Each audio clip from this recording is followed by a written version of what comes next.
Kaway-kaway mga kaparmers, isa na naman inspirational video ang aking papasilip para mas lalo kayong ganahan magsimula sa inyong farming business.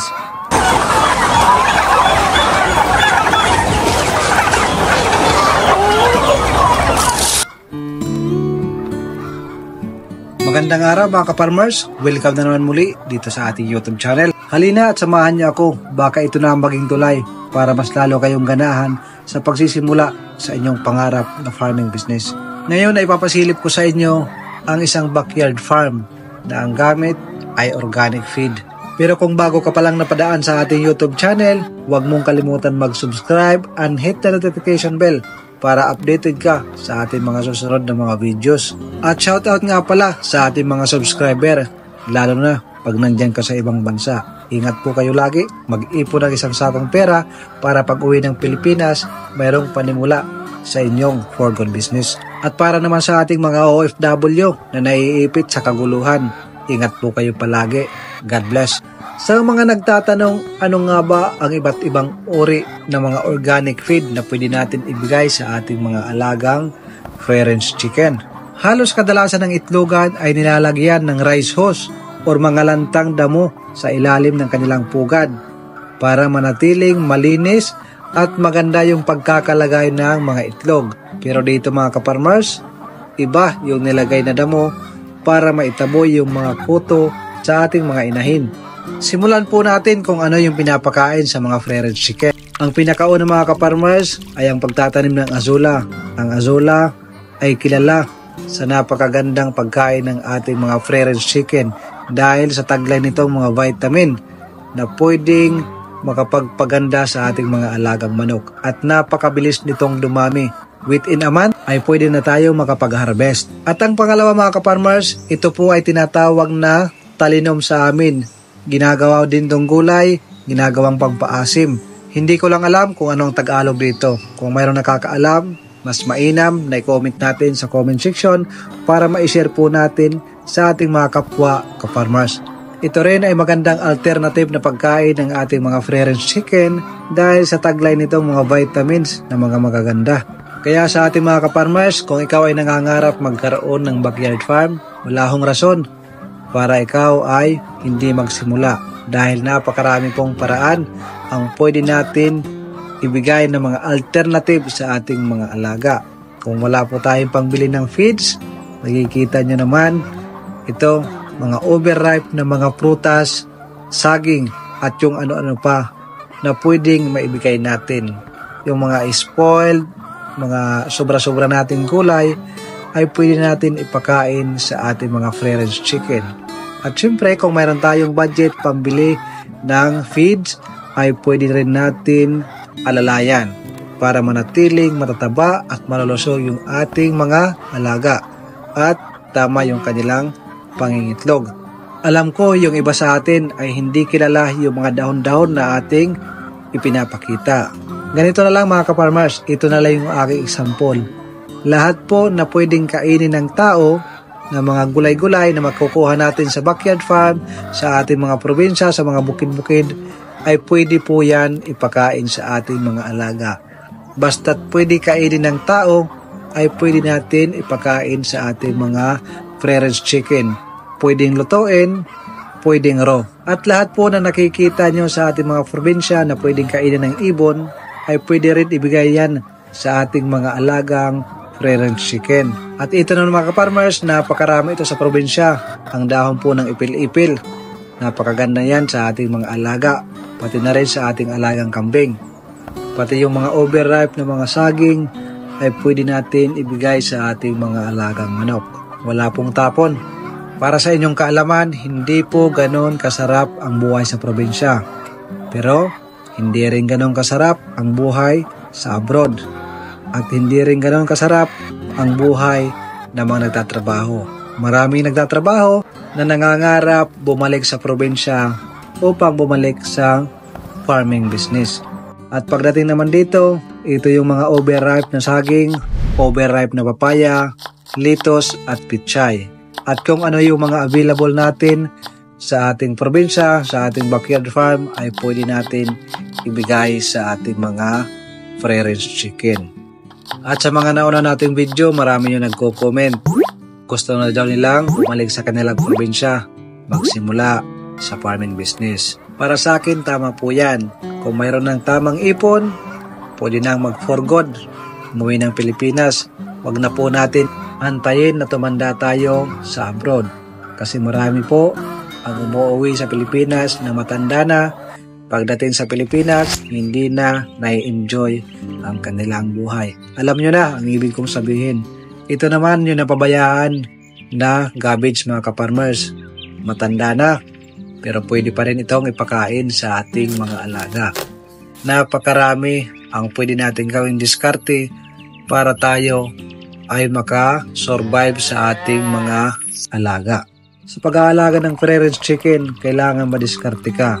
Kailangan hindi po tayo aasa sa commercial feeds. Kasi kung aasa po tayo sa commercial feeds, sigurado aggravate ang kikita. Tayo babagsak. Kung tayo ay magsisimula sa pag-aalaga ng manok, pag-aalaga ng free-range chicken, paitlogin man, or pangkarne, pangkatay, kailangan gawin po natin lahat. Lalo na sa umpisa. Pag kumita na tayo, dyan na po tayo bumawi. Kasi sa umpisa, medyo mahirap talaga. Kung nakita nyo na pwedeng ipakain yung hinog na papaya, pwede rin ipakain ang hilaw na papaya.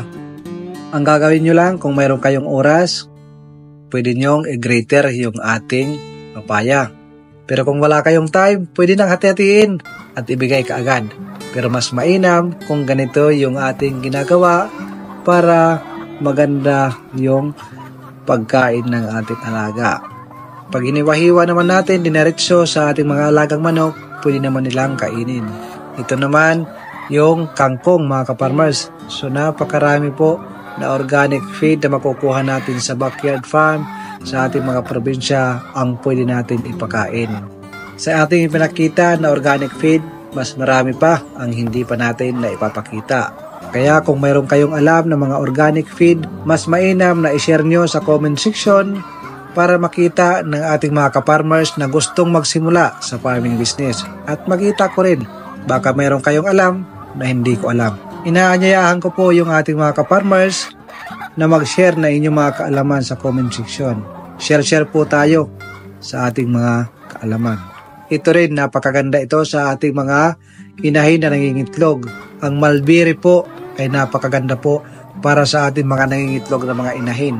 Pwede yung kanyang fruits at pwede rin yung kanyang dahon ipakain sa ating mga alaga. At ang kagandahan dito ay napakabilis nitong tumubo kung tayo po ay magtatanim. Pero ito talaga yung the best. Mas maganda kung mayroon kayong azola pan. Kung wala kayong panggastos para sa concrete pan, para sa ating azola, ay pwede kayong gumamit ng lining pan. Mabibili yan sa inyong mga application store. Pwede nyong i-search lining pan. Napakatibay po yan at maganda po yan sa ating azola. Ang kagandahan kasi sa azola, kung mayroon kayo nito, ay siguradong insured na ang pagkain ng inyong mga alaga. Pwede sa manok, pwede sa pabo, pwede sa baboy, at iba pa natin mga livestock. At ito naman ka-farmers, yung harvest every morning. Yung itlog na puti, yun po yung itlog ng mga bebe. Yung brown egg, yun po yung sa free-range chicken, yung ating mga manok dito. Ayan mga ka-farmers. Alam nyo ba mga ka-farmers kung anong sekreto para hindi magkaroon ng mga kuto yung ating mga manok? Nakikita nyo ba yan? Yung mga damo na inilagay sa ilalim, hindi po yan rice hose, hindi po yan kogon. Mamaya ipapakita ko sa inyo. Hulaan nyo kung ano. Yan po ay nagtataboy ng mga kuto sa ating mga alagang manok. Yan po ay napakaganda bilang beddings sa ating mga pugad para maitaboy yung mga insekto, yung mga kuto ng ating mga manok. Kasi pag yung ating mga manok ay mayroong kuto, yan po ay mahinang mangitlog at namamayat yung ating mga manok dahil makati po yan. Ayan mga ka-farmers, napakatakaw yung ating mga alagang manok sa mulberry. Kahit sa prutas, lalo na sa dahon mga ka-farmers, hindi nila tatantanan hanggang hindi nauubos. Pwede rin Madre de Agua mga ka-farmers. Pero kailangan balance po yung ating pagbibigay. Kung sa araw na ito, Madre de Agua, sa susunod na araw, Mulberry. Pero yung ating azola, pwede araw-araw kasi napakabilis nilang dumami. Kaya kailangan mas mainam na alternate para yung iba nating natanim is nakakabuelo silang magdahon. Ito mga ka-farmers, yan, nangingitlog po yan. Tingnan natin kung ano yung itsura ng fresh na itlog. Yan mga ka-farmers, medyo basa-basa pa ito mga ka-farmers. Ayan, ganda ng itlog mga ka-farmers, napaka-healthy dahil makikita nyo naman yung pagkain ng mga ating mga inahin. So, napaka-presko. At syempre, habang tayo nag-i-enjoy dito sa backyard farm, ay kumikita tayo. Sa totoo lang mga ka-farmers, hindi lang kita ang pinag-uusapan dito. Ang importante, nag-i-enjoy po tayo sa ating ginagawa. At para sa inyong kaalaman, ang ginagawa ng ating mga alagang manok, ito po ay tinatawag na sunbatting. Tinataboy nila yung kanilang mga kuto dahil makatiyan sa kanila. At ito na yung sinasabi kong hulaan nyo kung ano yung damo na nilalagay sa ilalim ng pugad. Yan po yung lemongrass o tanglad. Yan po ay napakaganda sa ating mga alagang manok.